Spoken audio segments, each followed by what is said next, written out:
Today, we're going to be talking about the top Pokemon sets you have to invest in right now. These are sets that have huge growth potential, diminishing supply, and increasingly high demand, so you have to get on them right away. Now, if you're new to the channel, my name's Ethan, and I've been in the hobby for over 10 years, so I have some experience to tell you what to do. Now, without further ado, let's get right into it. Now, how this is going to work is I'm going to rank my way up from the 7th all the way up to the first set being the one that you need to invest in at all costs. Now, let's get into the first set, and that is definitely Astral Radiance. Now, Astral Radiance had this huge come up. I mean, it went from maybe a $200 box all the way up to a $400 box almost overnight, which is absolutely insane to see, especially for a set that has been just looked at in the shadows for so very long. For a very, very long time, Astral Radiance was thought of as one of the lower or worser sets of the entire Sword and Shield era. It was one of those sets that you don't really look at, you toss to the side, but now it is getting the love it deserves, and it makes sense. I mean, it has some amazing, incredible cards in this set. We have the Machamp holding all those plates and cups. That is such a beautiful alt art that is just completely just under the radar. That is insane. We have the Starmie, we have the Garchomp, we have the Beedrill. This set is absolutely insane, and not to mention we have the Palkia and the Dialga. This set is actually pretty stacked. I have to say, this is one of the best sets in the entire Sword and Shield era by far, and it just wasn't looked up for a very long time, so it's finally getting that like love it deserves. But in the next 3 years, I definitely see this being like a $1,000, maybe $800 set for sure. I can see this doubling guaranteed. Like, I can really see this going up in price, and especially because this set wasn't printed very much. Everyone knows that. Honestly, Pokemon was not doing great around this time because they had a lot of really crappy sets. I mean, Sword and Shield Base, Rebel Crash, it had some pretty trash sets. So Pokemon was like lowering the print demand, and then Astral Radiance came out, and it was actually a pretty good set. Yes, we did have like Evolving Skies and all those sets before, but Pokemon hadn't actually adjusted their printing yet. So around this time, we were actually in a deficit in Astral Radiance. So I do believe that Astral Radiance is a lower printed set. If I had to compare it, it's a lot like something like Lost Thunder. Lost Thunder wasn't printed very much, but yet it doesn't also have the best cards. It has worse cards than Astral Radiance, but I do also consider it along the same range. Lost Thunder is also around a like $1,200 to $1,300 box around this time. So I mean, really, I do feel like this box can become a $1,000 to $1,200 box in like the next 3 to 4 years. I truly do believe it. Next up on our list is Brilliant Stars. Yes, Brilliant Stars, of course, is going to be on this list. This is another set that I feel like is left in the shadows. Yes, everyone knows about it. Everyone talks about it. It has some amazing cards like the Charizard. That's a beautiful Pokemon. The Charizard alt art actually is one of the nicest Charizards we've gotten because it's in such a power pose. We have like the Umbreon, we have the Sylveon. I think we also have the Mimikyu possibly in this set. This set is pretty stacked, but I also have to say it isn't higher on my list for a few reasons. I do believe that the sets later on are actually better in terms of the cards in their set, and also I feel like Brilliant Stars was a set that was hyped for a very long time at the very beginning of its like printing run. When it first came out, everyone loved Brilliant Stars. So I'm looking at sets that maybe aren't looked at as much, sets that are maybe more in the shadows that have higher growth potential. But Brilliant Stars is still an amazing play. It's an amazing investment. It reminds me a lot of something like Celestial Storm, if you know about that. That is a set that basically focused on one Pokemon in particular, and that was Rayquaza. It didn't have the best cards, and honestly, that set is way too expensive for what it is. It's like a $3,000 booster box. I don't think that Brilliant Stars will get to that point. That is kind of crazy. I don't think it'll hit that high. But it reminds me of this set because it was printed in a similar vein, and also it has similarly designed cards. It has a lot of like Pokemon that are fan favorite, a lot of cards that everyone loves. Everyone loves Charizard, everyone loves Rayquaza, everyone loves these big fan favorite cards. And it's funny because this set is still pretty undervalued. I don't think it's as much of a pickup as something like Astral Radiance. I would actually personally pick up Astral Radiance more, but I know a lot of people are preaching Brilliant Star as being like the next king of the era, the next forgotten booster box that will rise in price, and I do believe it can happen. Over the next 3 years, I do see this being around a $1,000 box, maybe slightly higher or at the same range as Astral Radiance in those 3 years. And again, I do think this is a great play if you have this in your collection. Fifth on our list is Chilling Reign. Chilling Reign is a beautiful, astonishing, amazing set. You know, Chilling Reign was also another set that wasn't looked at completely for a very long time. It was disregarded to the highest extreme. People were calling it Chilling Pain. People were calling it Chilling Dog Shit, honestly. It was an awful set. But then people realized and looked through it and they said, man, I think we're sleeping on this set because it has some incredible cards. It has the Blaziken VMAX alt art. It has the Moltres. It has the, Shadow Rider and also the Ice Rider Calyrex. It has all the other birds. It has the Slowking. It has such amazing cards. I think it has the second most alt art in the entire Sword and Shield era in terms of a set list, which is crazy to see, which actually makes the pull rates extremely hard for certain Pokemon, which makes some more rare. Another thing, this set is one that was not collected. It was thrown into the bins. It was like the Steam siege of this era. It was the Crimson Invasion. Nobody liked this set. And yes, we had some worse sets like Dark Displays, like Rebel Trash, but it was looked at the same vein as those crappy sets. And for some reason, people never looked at this set. And finally, Chilling Reign is getting the come up it deserves. It is getting the love it deserves. And I do believe that it will keep rising. It is a very unique set. It has like this kind of cold era vibe, this hot and cold vibe with the Moltres, with the Shadow Rider Calyrex. It has these like fiery Pokemon and also these icy Pokemon. And it's really cool because the box is blue. We don't have many blue boxes, let's be honest here. And I think it is actually an insanely cool set. Where do I see this set being in 3 years? I can see this set being in the $1,500 range. I can see this set almost like as an Unbroken Bonds or like a Unified Minds. This set is stacked. It has some really high tier Pokemon that people love. Everyone loves Moltres. Everyone loves Blaziken. These are cards and Pokemon that are just astonishingly loved. These are Pokemon that don't get enough love, honestly, right now, and I think that people are finally picking up on it with some of these Sword and Shield boxes now booming. And when you look back on this set in 3 years, you're definitely going to say, this was one I am happy I bought, or I really should have bought in my collection.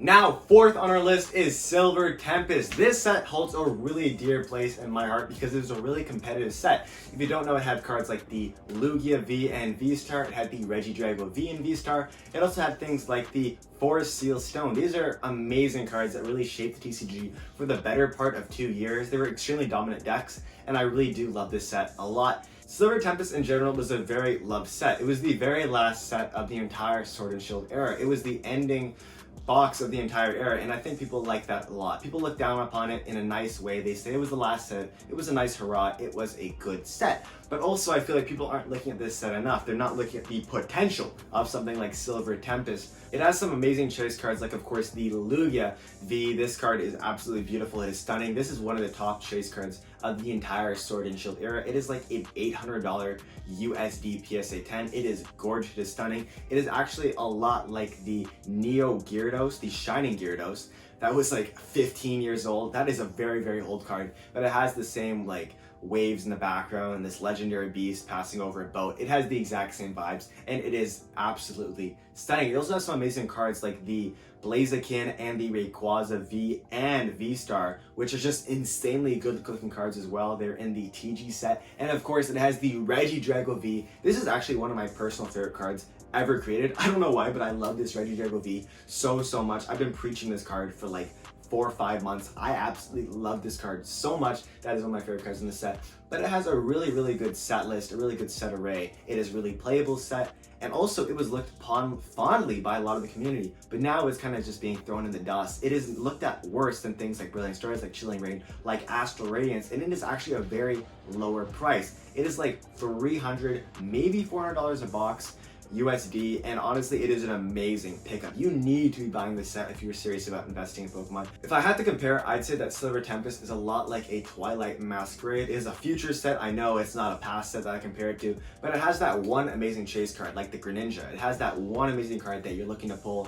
It's a lot like an Ultra Prism, I think, in my opinion. It's like a Forbidden Light. It's one of those sets that people like, but people don't really look at enough. It is a really truly great set. It has some amazing cards, it's looked up fondly, and it's a TCG valid set. So I do have to say, in like 3 to 4 years, I would be surprised if this hit $1,000 as well. $1,000 USD for this set. And the reason it's so high on my list, opposed to some of these sets like Chilling Reign, like Brilliant Stars, like Astral Radiance, is because it is at a lower price point. It is a lot cheaper than a lot of these sets, even though I believe it is on a similar level. I believe this is definitely top 4 sets, and if you want this set right now, you better go buy it, because very soon people will realize that this is an amazing set, and this will soon spike in price.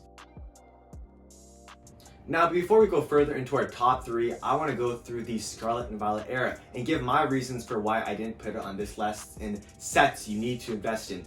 And the reason is it is way too new. Apart from the top 4 sets, which is like Scarlet and Violet base, which is Paldea Evolve, Obsidian Flame, Paradox Rift, and 151, Aside from those sets, which are pretty sure not getting reprints, the rest is all up in arms. Things like Journey Together, things like Destined Arrivals, the new Black Bolt and White Flare set, even things like Stellar Crown, like Twilight Masquerade. These are sets that are a little too new, a little too iffy. These are sets that can get reprinted tomorrow. If I'm being honest, these are very risky sets that I don't think give you the payoff of things like the Sword and Shield era. They don't come with this guarantee that they're not getting reprinted. They don't come with this established, oh, everyone loves this set.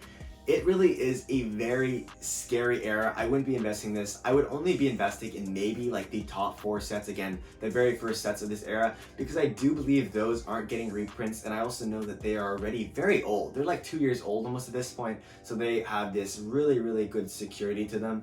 But that is the reason I'm not including them in this list. I just feel like it is too new, it is too honestly in wide demand, and I do think it has a chance to get reprinted, so I don't want you to be sacrificing your money and your wallet when you could be investing in things in the Sword and Shield era.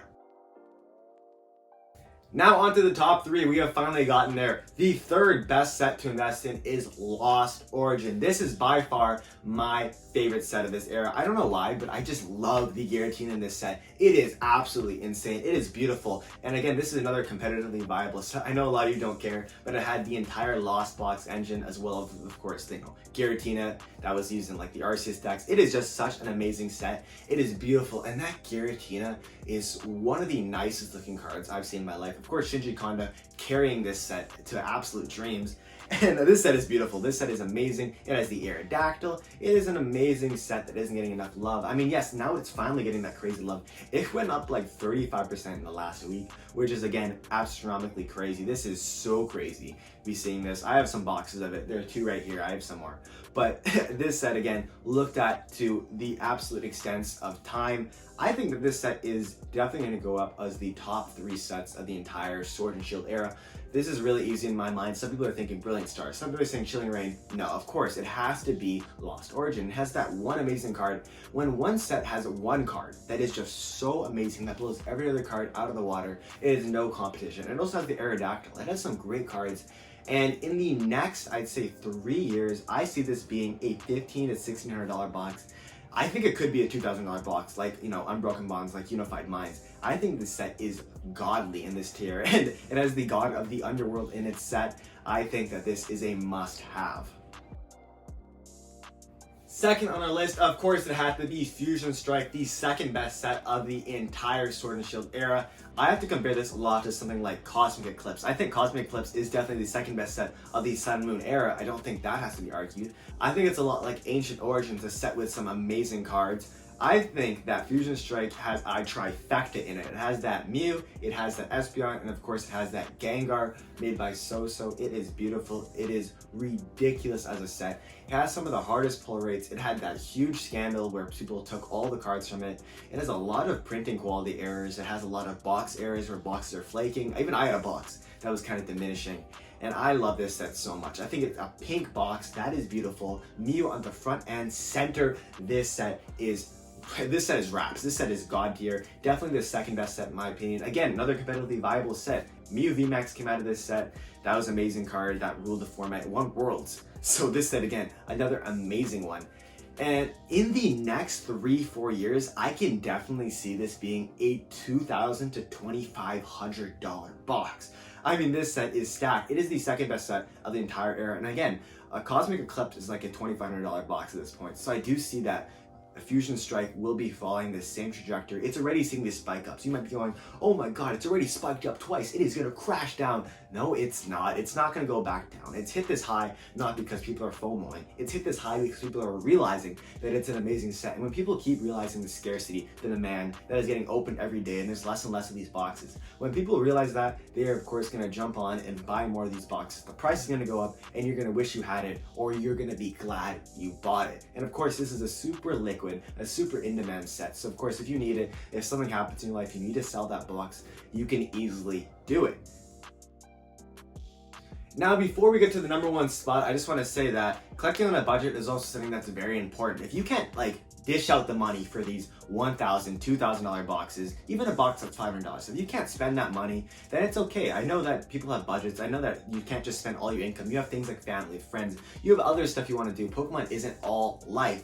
So what you can do instead is buy other things like ETBs, like possibly collection boxes. I don't love to recommend those, but if you need it, you can buy collection boxes, you can buy blister packs, and of course you can buy sleeved boosters. These are all great alternatives. If I want to say, let's say Fusion Strike, you want to buy something like that, but you don't have $900 for a Fusion Strike booster box, you can buy ETB for like $200. You can buy sleeve boosters for like $15 each. So there's a lot of options, a lot of ways to do this. There's collection boxes, there's Pokemon Center ETBs that are in demand, that are pretty premium.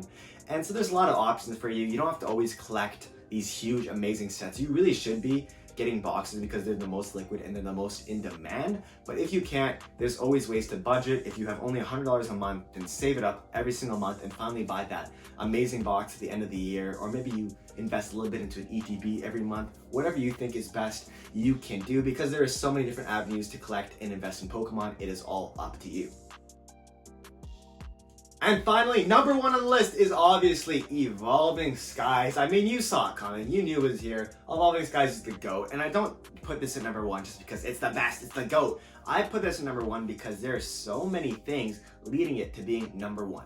It has the greatest arts and the most alt arts of the entire era. It of course has that Umbreon, it has that Rayquaza, it has so many evolutions, it has the Noivern, it has these amazing Pokemon and so many alt arts that it's dizzying to count and to look at all of them. If you have a master set of this, you are just sitting pretty. It is a beautiful set. To pull even the common cards in this set, they are all astonishingly beautiful. And this set, I mean, you can never ever compare it to something like, you know, the rest of the cards on this list, the rest of the boxes on this list. It is at such a pedestal, such a higher point, that it is not even fair to compare. Fusion Strike, not even close. Astral Radiance, don't even laugh. Astral Radiance, you're joking? No, Evolving Skies is in a different tier. It is on a god-like tier. It is a lot like, again, you want to put it in XY Flash Fire era. You want to put it in the Team Up era. It is in the same like place as those guys. It is the best of the best, the GOAT of the entire era. And let's be honest here, it is in everyone's ballpark. It is in everyone's mind. Everyone knows Evolving Skies is the GOAT. Everyone says Evolving Skies is the best. It's no surprise to you. You knew it was going to be at the top of this list.